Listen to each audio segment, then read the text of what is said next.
Hello everyone. Today I'm going to be talking about German New Medicine again. I want to give a real life example of how German New Medicine would work in practice. So it's easy enough to say, well, this is the theory, but today I want to give an example of one body part and how it's affected and how it would affect you as a person. So today it's going to be the kidneys. The kidneys is a bit of a broad topic. It's a bit of a long one because a lot is encompassed in the kidneys, but it's quite a common one, so that's why I'm taking that one first. It's one that I've suffered with myself, and it affects a lot of people.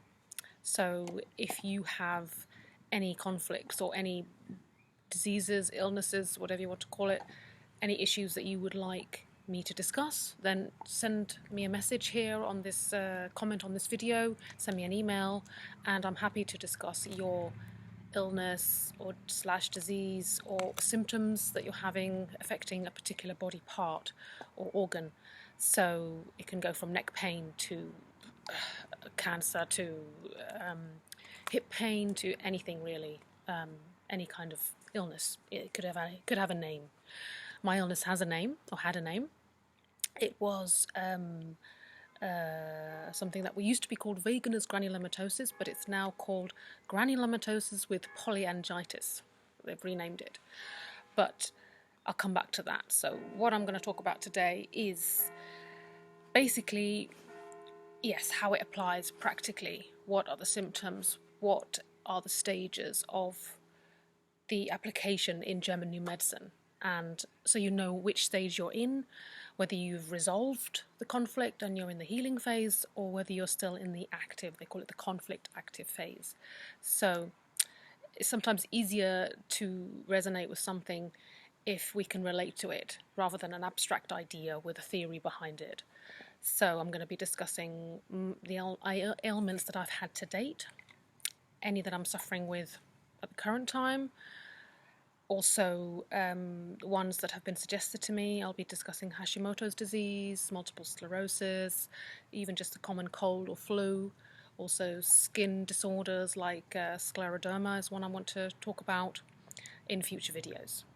So if you haven't watched my previous video, it might be a good idea to watch that one because it gives the basics for German New Medicine. Now we're going to talk about how it practically works, so I won't be going into any too much detail about German New Medicine itself. A little bit, but not too much. Another video to watch, a really good one, if you want the basics on German New Medicine in general, is by Dr. Melissa Sell. She does a video called GNM 101, where she gives a good overall picture. Put the link to that in the description below. So, my autoimmune disease. Basically, it affects the nose, the sinuses, the throat, the lungs, the kidneys, and as the disease progressed, I developed symptoms like sore throat, I had lung issues. The disease actually itself was confirmed by a kidney biopsy. So I had the biopsy and then they confirmed that this is the disease that I had. So there are different parts to the kidneys. The main three parts are the collecting tubules, the adrenal medulla, and the adrenal cortex.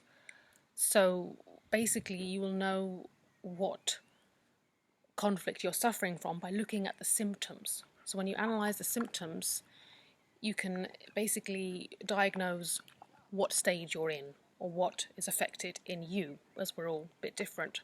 Also, you'll be able to recognize the experience of what you're suffering from. So you'll either resonate with the reason for why you have this conflict or what you have, or you won't. So if you don't resonate with it, it could be that you've misread it, misdiagnosed yourself, misapplied it to yourself, or that you've just hit on the wrong one. So having researched it, I know that I was suffering from 2 of the 3 possible conflicts that you can have with the kidneys. So the 3 are, you can either have abandonment conflict, or a refugee conflict, or an existence conflict. You can have all of them at one time, or you can have one of them, or 2 of them, or whatever. But I know that I was suffering from the abandonment conflict and also the refugee conflict. How do I know that? Well, it makes sense when I look at what I was going through at that phase in my life, and also the symptoms that I was having. So take abandonment conflict to start with. Now this one, basically, it leaves you feeling excluded. You feel excluded, you feel unwanted, you feel rejected, not understood, ignored, left out, isolated and alone. So you can be suffering from not necessarily all of them, but they are the symptoms of having this conflict. So examples of that would be people experience it differently. So, for example, children. Children can experience the conflict, abandonment conflict, when they are put into daycare. They could feel unloved, excluded from home or from the group or in the playground, in the kindergarten, at school. Also, it can be when their parents don't spend enough time with them, in their opinion. When a new sibling is born, perhaps, and they get more attention. Also, when a grandparent dies, or when a family member leaves. For example, if the mother and father divorce, one of them leaves, they feel abandoned. A second one would be, not just for children, for any person, the loss of safety, and also the loss of an emotional shelter. So it leaves the person feeling utterly alone. And a third way that you would experience this conflict would be elderly people. They experience this if they're put into a nursing home, they're away from their family or their loved ones, or maybe they're put into hospital, and they struggle with that. They can feel abandoned through that. A fourth one would be even newborn babies can suffer this conflict if they're taken away from their mother at birth, or if they are abandoned in any other shape or form. It can cause actually a severe abandonment conflict for babies. Also, pets can suffer from this conflict. When they're left behind, for example, the owner dies or goes away for a long period of time, they can also suffer from this conflict. They have kidneys too. Okay, so that's abandonment. The second one would be refugee conflict. Now, this can be for literal refugees who are having to flee their country and go to a completely new place, a location. It's totally understandable that they would feel a refugee conflict, but people can also experience this if they're uprooted from a physical location to a new place, like an unexpected move. Children can have this, for example, if the parents spring it on them that, oh, we're moving to another country now, we're not going to live here anymore, we're getting divorced, or even not necessarily moving countries, just from one locality to somewhere that's considered far away, and away from their familiar surroundings, their friends or family living nearby. Also, this can be experienced by somebody who is sensitive to travelling by aeroplane. This can also be experienced as, hello River, as a refugee conflict, because they are having to physically move from one location to another. Some people experience that. Now, the third one is existence conflict. So basically, this is a fear for one's life, and the fear that's often triggered when someone is diagnosed with, for example, cancer. So you have basically a fright, a terrible fear of your existence. For example, my life is at stake. People often say that, oh, my life was at stake. So this can also be experienced, for example, if you're in an emergency waiting room and you've had a difficult situation to get you there. It can be being in an ambulance or being hospitalised, for example, having to face chemo treatments or surgery. Also, you can have this conflict if you're not feeling cared for or if you're not feeling supported by your family or doctors and nurses and that kind of thing. So this completely explains why elderly people die of kidney failure. Usually that's the primary cause of death in hospitals of elderly people. I worked myself as a nurse for a while, and during my nursing studies, you saw this all the time. The person is feeling totally in a new place. Maybe they're not in contact with family and friends who live far away, and they're not feeling cared for there. They have an existence conflict. So there are different ways that this comes about. I'm just wondering about the existence conflicts. It can also relate to livelihood. So, for example, feeling that you've lost everything. Can be literally, tangibly, a business or income, a workplace, a job, financial losses. So the loss of a home as well, or the loss of the person who provided this security or emotional and economical support. So that's existence conflict. Now I'll talk about the different stages that you'll go through of having this conflict. The first stage is the conflict active phase. So this is when the conflict is first realized or recognized in the body.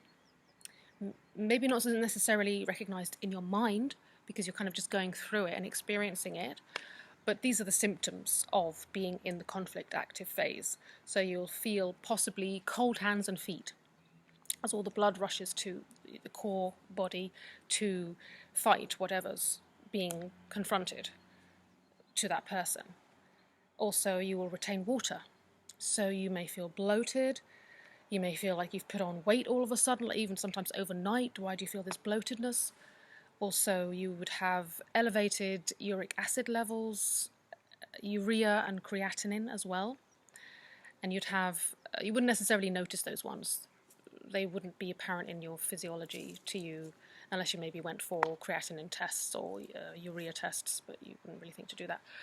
But you'd have decreased urine input as the body is retaining water and not letting that water go.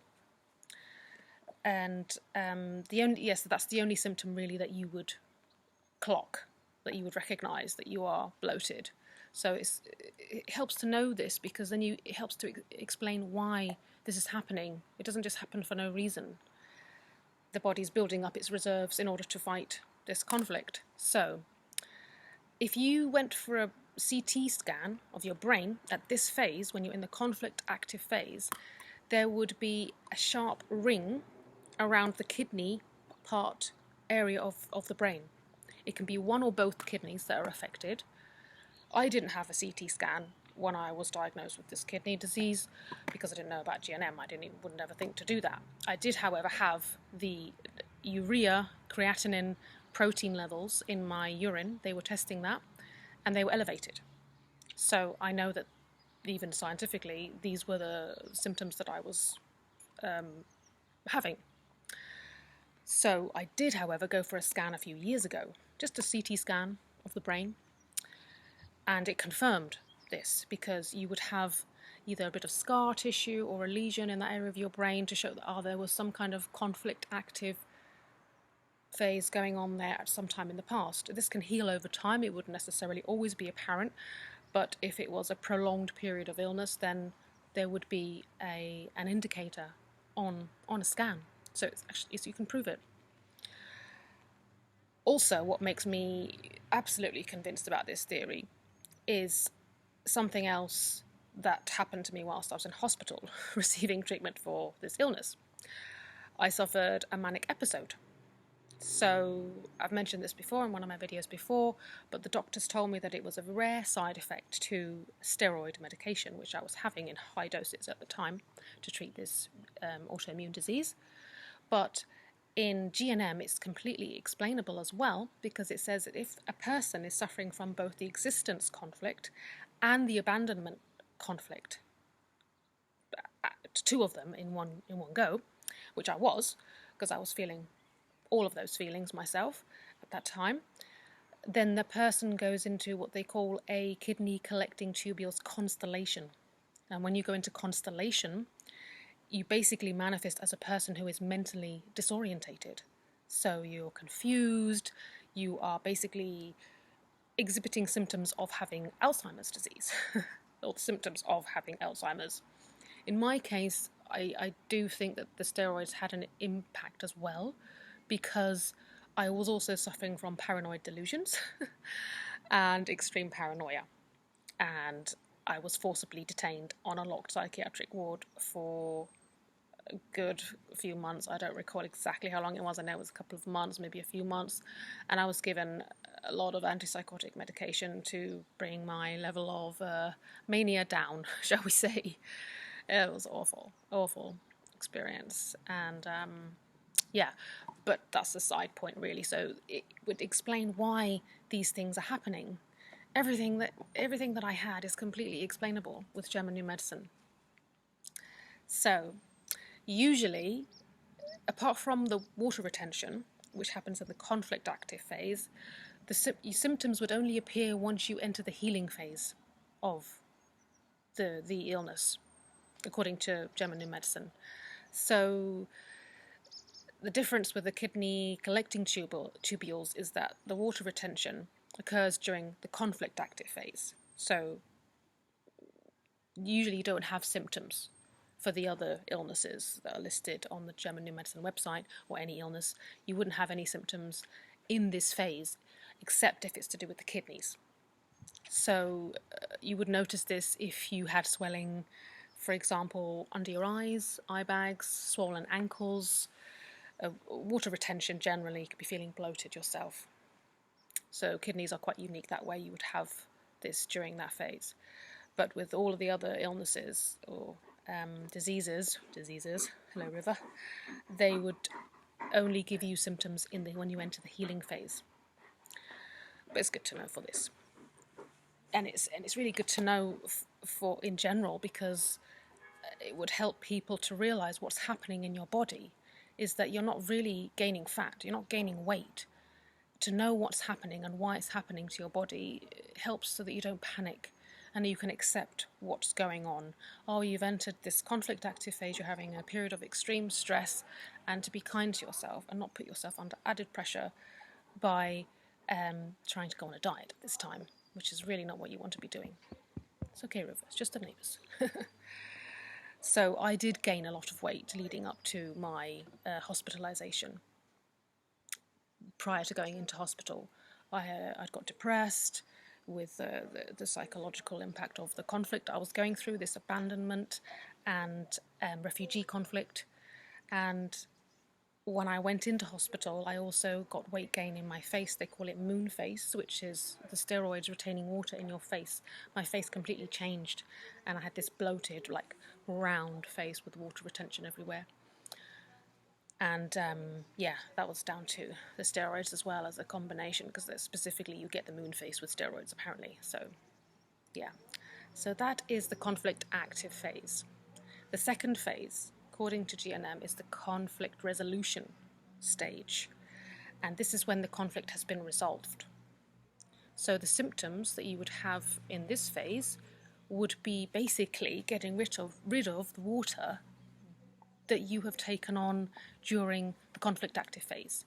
So this is the urinary phase. You would have periods of urgent need to pass urine, shall we say, and it depends on how much water retention you've had as to how much you will release. But they call it, technically, a scientific term called polyuria, where you would have an abnormal and pathological phase of excreting a lot of urine. And they call it that, the medical world call it that. But when you understand the German New Medicine, it totally explains as to why this is happening. The body's not just doing it for no reason, so they actually try to counteract this in the medical paradigm. They try to stop you from losing all that water and introduce things, antidiuretics, to stop you from, not antidiuretics off to make you pee, sorry, the opposite ones, I forget what they're called, to stop you from getting rid of all this water. So that's the urinary phase. After the conflict resolution, then you would go into the healing phase. So the symptoms to do with the healing phase would be cloudy urine. And this cloudy urine might contain traces of blood as well. Also, you could be experiencing pain due to swelling in your body or the swelling being released. You could be suffering from night sweats. And you could also be suffering from discharge. So this can be urinary discharge, it can be discharge in your stools, it can be any kind of discharge, even through your skin. You could be suffering from some kind of skin condition as a result. Wow, there's the sun, it's just come out, that's nice. It's nice to be sitting outside. And also another medical side effect would be protein in your urine. Again, this is viewed as something that's wrong. in the medical paradigm, but with German new medicine, it's totally explainable. The only thing with this is if the protein levels that would be excreted in your urine become too high, then you would need to take some kind of protein supplement. For example, in hospital, I was given protein supplements in the form of these protein drinks because my protein levels were going too low. Now, this is also recognised by German new medicine, is that you need some kind of protein supplement if they go too low, because the body needs its proteins. They might suggest albumin as an option to take some supplements for that. Also, you would feel fatigue. You enter what they call the vagatonia stage, which is basically you could just sleep for England or whichever country you're in. You would just need to rest. Fatigue is a massive healing phase symptom, and really at this stage you should listen to your body and rest as much as you need to. Take time off and allow your body to heal what it's been through. So they are the phases that would be indicative of a kidney conflict. Also to mention is that sometimes when the situation becomes chronic, say for example you enter the conflict active phase and the conflict is not, you can't resolve it quickly enough, what happens is that you could go into what they call the hanging healing, which is where the symptoms continue and eventually it could lead to some sort of kidney damage or reduced function because you're in that conflict active phase for too long. And this happened to me. I suffered with, and I still do have lowered kidney function. I don't know exactly how much my kidneys don't function normally, but I regularly need to pee quite often, and I have to plan my stops for the bathroom. So this is a result of having been in a hanging healing, and unfortunately it does lead to some kind of kidney damage. They did tell me, the doctors, that I have 70% functioning, but that was like 15 years ago.